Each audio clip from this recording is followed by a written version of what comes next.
यूनान में एक इलीगल पाकिस्तानी ने अपनी 17 साल गर्लफ्रेंड को मार दिया और उसके बाद फिर यूरोप की तरफ जब भागने की कोशिश की तो मकदूनिया की सरहद से मकदूनिया की पुलिस की मदद से इस आदमी को गिरफ्तार करके यूनान की पुलिस के हवाले कर दिया। उसके बाद इस आदमी, ये जो पाकिस्तानी नौजवान था, इसके पास से 4 किस्म की अलग अलग आइडेंटिफिकेशन, यानी 4 किस्म के शनाख्ती कार्ड, या इसके पास जो इसकी आइडेंटिफिकेशन का सबूत होता है, 4 किस्म के मुख्तलिफ नामों से मिले। वो 4 नाम क्या थे, और इसके साथ साथ इस आदमी ने अपनी 17 साल गर्लफ्रेंड जो कि इसकी सहेली थी उसको क्यों मारा, बहुत सारी चीज़ें सामने आ गई हैं, जिसकी वजह से पुलिस ने जनाब इसके खिलाफ घेरा तंग कर दिया है और इनकी कोशिश है कि इसको ज़्यादा से ज़्यादा सजा दी जा सके, ताकि जो यूनान में लोग आके यूनान की लड़कियों के साथ इस तरह का घिनौना खेल खेलते हैं उनके लिए यूनान में कोई जगह नहीं होनी चाहिए। तो अब मैं आपको इसकी तफसीलात से आगाह करता हूँ। ये जनाब मुनसिफ अहसन इसका नाम है, और ये गया था डंकी लगा के ईरान, तुर्की और वहाँ से होता हुआ यूनान। यूनान में जाके इसने केस अप्लाई किया 2022 में। जब 2022 में इसने केस अप्लाई किया तो 15 दिन बाद ही इसको इंटरव्यू की कॉल आ गई, और इंटरव्यू में जो यूनान के जो इमिग्रेशन वाले हैं उनने इसका केस रिजेक्ट कर दिया, और इसने फिर अपील कर दी कि जी इस फैसले के खिलाफ, क्योंकि जब केस रिजेक्ट होता है तो अपील करने का हक हासिल होता है। बड़ा खूबसूरत यंग मैन था, इसका ऑलरेडी भाई भी एक उधर ही, उसके पास पेपर थे, इसके पास नहीं है। तो इस नौजवान ने जनाब एक फैमिली के साथ रहना शुरू कर दिया। वो फैमिली जो है ना, उनका एक बेटा था, एक बेटी, 2 बेटियां, एक बेटा और मियाँ बीवी। तो शेयरिंग में जैसे भी उन्होंने इसको भी रेंट पे एक कमरा दे दिया होगा, तो इसके पास उनके घर की चाबी भी थी। बहरहाल इसने जनाब आहिस्ता आहिस्ता उनकी जो 17 साल की यानी कि जो लड़की थी ना, नाबालग, उसके साथ दोस्ती बना ली और उसके साथ फिर रिलेशन, हर किस्म का ज़वाजी तल्लुकात और हर चीज़ कायम कर ली, ताकि इसको ये पता था कि ये मेरा प्लान बी है। अगर मेरा केस फॉर एग्जांपल रिजेक्ट हो जाता है, अपीलें भी मेरी मंजूर नहीं होती, तो इस लड़की के ज़रिए मैं पेपर मैरिज करके या रियल मैरिज करके मैं केस अप्लाई कर दूंगा, और जो शादी का केस है वो अप्लाई करके तो यहाँ की नेशनैलिटी ले लूँगा, पेपर्स ले लूँगा। तो ये भी इस चीज़ को साथ साथ लेके चलता था। वो जो अब लड़की जो ना इसकी खूबसूरती पे मर गई, और इसके साथ वो भी उसने प्यार की पींगे चढ़ाना शुरू कर दी। हालांकि बाद में पता चला कि उसकी माँ इसको अक्सर कहती थी कि ये मुसलमान है और आप क्रिश्चियन हो, तो या तो फिर आपको मुसलमान बनना पड़ेगा तभी जाके आपसे ये शादी करेगा, या फिर वो क्रिश्चियन बनेगा तो उसने क्रिश्चियन बनना नहीं है। तो ये काफ़ी उनकी कॉम्प्लिकेशंस थी, लेकिन वो लड़की इन चीज़ों को नहीं समझती थी। उनकी माँ इन चीज़ों को समझती थी, क्योंकि उसने एक उम्र गुजारी हुई है, उसका तजर्बा ज़्यादा था।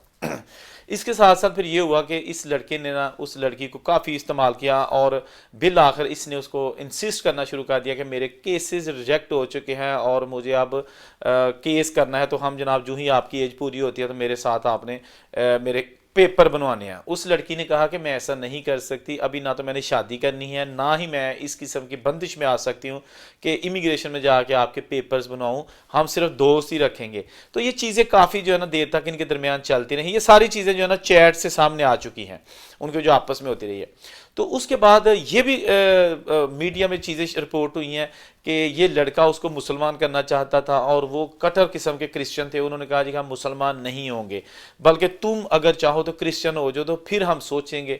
तो ये भी चीज़ें सामने आती रही हैं। भारत ये जनाब लड़का जो है ना, एक दिन इसने जब हर चीज़ से डिप्रेशन का शिकार हो गया, इसको मायूसी नज़र आने लगी, क्योंकि ये तो चाहता था ना कि फौरी तौर पर बस मेरे पेपर्स बन जाए। तो इसने जनाब उस लड़की को जब उसके इसको पता था कि इस वक्त उनके घर में कोई नहीं है, ये जगह चेंज कर चुका था, लेकिन उसके घर की चाबी इसके पास मौजूद थी, तो इसको पता था कि इसके पेरेंट्स किस वक्त घर नहीं होते। तो ये जनाब तयशुदा प्लान के मुताबिक शाम को 5:30-6 बजे पिछले टाइम उनके घर गया, और उसके घर जाते ही उसको जनाब जो भी बहस मुबासा हुआ, लड़ाई झगड़ा हुआ, या जो भी इनके आर्गूमेंट आपस में चली, इसने उस लड़की को जो है ना वो तशद्दुद का निशाना बनाया, और उसके बाद इसके मुंह के अंदर कपड़ा दे के और ऊपर टेपें लगा के धींगा मुश्ती के साथ ही नाक भी टेप लगा के बंद कर दिया, और ये लड़की जो है ना दम घुटने के बायस पूरी हो गई, इस दुनिया से चली गई। ये जनाब 1 मिनट ज़ाया किए बगैर वहाँ से भागा, और जाते हुए लड़की का मोबाइल फ़ोन भी अपने साथ ले गया और निकल गया। अच्छा, इसने जैसे भी है ये बहरहाल इसने सोचा कि अब मैं इस मुल्क में नहीं रहना, तो ये जैसे भी है ना मकदूनिया जो दूसरा मुल्क है वहाँ चला गया।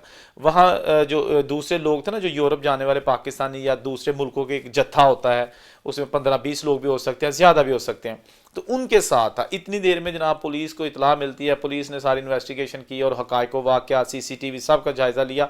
उसके बाद फिर जनाब उन्हें पता चला कि इनके पेरेंट्स जो है ना, उन्होंने भी ये बताया कि इसकी अक्सर जो है लड़ाई झगड़ा रहता था, पाकिस्तानी एक लड़का है, ये उसका नाम है, इस तरह का है। उन्होंने तस्वीरें भी उसकी दिखाई और वो जनाब पुलिस ने मकदूनिया की पुलिस से रब्ता किया, बॉर्डर टाइट किए गए और फिर मकदूनिया की पुलिस ने एक दिन ग्रोह पकड़ा जो गैर कानूनी तौर पर मकदूनिया से यूरोप के लिए रवाना होने वाला था। तो उसमें ये लड़का एहसन जो है ना मुनसफ, ये भी मौजूद था और फिर उसकी जो ना वो प्रिंट्स लिए गए। तो उन्होंने जनाब पुलिस ने अपनी पूरी कार्रवाई करके यूनानी पुलिस के हवाले कर दिया। यूनानी पुलिस के हवाले जब किया तो यूनान की पुलिस ने इसके जो सारा डाटा चेक किया तो इसके पास 4 किस्म की आइडेंटिफिकेशन जो है ना वो निकली, जिन पर मुख्तलिफ किस्म के नाम लिखे हुए थे। किसी पे वल्दियत कुछ लिखी थी, किसी पे डेट ऑफ बर्थ कुछ लिखी हुई थी। तो मैं आपको बताता हूँ कि जो आइडेंटिफिकेशन सामने आई हैं वो किन किन नामों से थी। अच्छा, जो पहला कार्ड था इसके पास, उसके ऊपर इसका नाम लिखा हुआ था मुनसिफ अहसन। तो इसकी जो डेट ऑफ बर्थ लिखी हुई थी 23 जुलाई 2001, इसको ये ज़्यादा इस्तेमाल कर रहा था। और इसके बाद इसके पास जो दूसरा कार्ड था उसके ऊपर इसका नाम लिखा हुआ था हसन और इस पर इसकी डेट ऑफ बर्थ लिखी हुई थी 1/1/1999। तो जो तीसरा इसके पास आईडी कार्ड था उसके ऊपर लिखा हुआ था इसका नाम मुनसिफ हसन, अगेन वही नाम लिखा हुआ था, लेकिन इस पर डेट ऑफ बर्थ उसकी लिखी हुई थी 1/1/2001। पहले पे जो है ना वो लिखी हुई थी 23 जुलाई, इस पे लिखी हुई है 1 जनवरी 2001। जबकि जो चौथा इसके पास आईडी कार्ड जाली था ना, उसके ऊपर इसका नाम लिखा हुआ है जी मुनसिफ हसन और इसके ऊपर जो डेट लिखी हुई है ना वो जनाब 1/1/2001, लेकिन यहाँ पर उसके जो वालिद है ना उसका नाम लिखा हुआ है शमीम अख्तर। यानी कि हर जो है ना वो आइडेंटिटी में कोई ना कोई इन्होंने उम्र का भी हेर फेर किया हुआ था और नाम का भी हेर फेर किया हुआ था। जो भी इसका लॉजिक था आप सब समझती हैं कि पेपर्स बनवाने के लिए, अपनी आइडेंटिफिकेशन चेंज करने के लिए पूरी प्लानिंग करके ये वहाँ से यहाँ से गया हुआ था। उसके बाद पुलिस ने पकड़ लिया। जो इसके घर वाले, इसके वालिद हैं या इसकी वालदा हैं, सब ने रोते हुए कोर्ट में ये भी कहा कि हमारे जो इसके साथ इतना हमने किया, हमने लड़की को समझाया भी कि इससे बच के रहो, ये बंदा ठीक नहीं है, अग्रेसिव है, अक्सर इससे अब्यूसिव लैंग्वेज इस्तेमाल करता था और इसको जो है ना वो धमकियां भी लगाता था। वो धमकियों के सबूत भी उन्होंने दिखाए जिसमें अक्सर उसको कहता कि मैं तुम्हें छोड़ूंगा नहीं, मेरे साथ ये करो वो करो। बहरहाल ये वो चीज़ें हैं जो उसके बाद केस में चलती रहीं और पुलिस ने जनाब इसको जो है ना वो पूरी तरह से जो है ना वो कोशिश की है कि ज़्यादा से ज़्यादा इसको सजा मिल सके। बहरहाल दोस्तों, मैंने कुछ दिन पहले भी एक वीडियो बनाई थी, उसमें भी कुछ इसी तरह का केस मिलता जुलता था। इसी मुल्क का केस था, जो एक पाकिस्तानी नौजवान ने दूसरी वहाँ की लड़की जो थी, वो तो खैर खातून थी, 37 साल उसकी एज थी और वो एक बच्चे की माँ भी थी। तो उसको भी जनाब पेपरों के लिए राज़ी ना होने पर मार दिया और नेदरलैंड भाग गया। फिर नेदरलैंड की पुलिस ने 4 साल बाद उसको इसके हवाले कर दिया और बिल आखिर इसको भी जेल में भेज दिया गया है। तो अब जनाब ये जो केस सामने आया है ये भी बहुत अफसोसनाक है। इस लड़के की जो है ना वो जो हरकत है उसकी वजह से काफ़ी जो है ना वो सख्तियाँ भी हैं जो की जा रही हैं। पाकिस्तानी जो ही केस अप्लाई करते हैं इमिग्रेशन में तो उनके केसेस को फौरी तौर पर रिजेक्ट कर दिया जाता है, क्योंकि बहुत सारे ऐसे लोग हैं जिन्होंने झूठे केस वहाँ पे किए हुए हैं। ये सारी चीज़ें ऑलरेडी वहाँ के जो इमिग्रेशन उन्होंने छाप दी हैं कि हमारे पास जो नौजवान आते हैं वो बेसिकली असाइलम सीकर्स नहीं होते, वो रोज़ी रोटी की तलाश में आते हैं, पेपरों की तलाश में आते हैं, लेकिन झूठ बोलते हैं कि हमें अपने मुल्कों में ख़तरा है। हालांकि कभी किसी को नहीं देखा कि उसको उसके मुल्क में जेन्युइन किस्म का ख़तरा हो। जो भी सबूत होते हैं वो सारे फेक होते हैं और जो स्टोरी लिख के हमें देते हैं, जब हम इंटरव्यू में पूछते हैं तो लिखी कुछ और होती है, इंटरव्यू में सवाल जवाब कुछ और हो रहे होते हैं। तो बहरहाल ये जो रिकॉर्ड गंदा होता जा रहा है दिन ब दिन, इससे सख्तियाँ भी बढ़ रही हैं। सख्तियाँ उन लोगों के लिए भी बढ़ रही हैं जो लीगल तरीके से वहाँ जाते हैं, जो लीगल तरीके से वहाँ के प्रोसेस करते हैं, जॉब्स करते हैं, लेकिन जब वो अपने हरकतें, इस तरह की हरकतें जो है देखते हैं ना जो दूसरे लोग करते हैं, तो असल जो लोग होते हैं, हकदार होते हैं, शरीफ होते हैं, जो बहुत ज़्यादा तादाद में अच्छे लोग हैं, उनके लिए भी जो है ना वो मुश्किलात सामने आ जाती हैं। बहरहाल अल्लाह ताला हर एक को अपने हिफ्ज़-ओ-मान में रखे, जहाँ रहे खुश रहें। और उनसे को इजाज़त दीजिए। अल्लाह हाफिज़।